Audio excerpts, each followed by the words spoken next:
একবার মঞ্চে ডাকবো। তো স্যার আমি প্রথমে ডাকবো স্যার টেকনিক্যাল অ্যাচিভার, মানে মিনিমাম বিজনেস দরকার 5 লাখ দুদিকে মিনিমাম দরকার।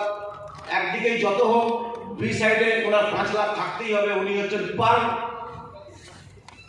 এবং যাদের বিজনেস মিনিমাম বি সাইডের business 10 lakh, total business 22 lakh, তারা হচ্ছে স্টার পার 20 লাখ স্টার পার।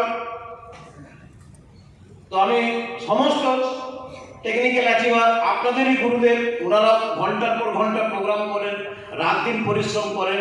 শুধু একটা এলাকায় বিজনেস নয়, ওনাদের অনেক এলাকায় বিজনেস। ওনাদের কোনো সময় কোনো ব্যাপার নয়, রাত 12টার সময়ও দেখবেন আপনি যখন নিশ্চিন্তে ঘুমাচ্ছেন উনি তখন কোথাও না কোথাও কাউন্সিলিং করছেন। দুপুরবেলা অর্ধেক দিন ওনাদের খাবার বাড়ির খাবার জোটে।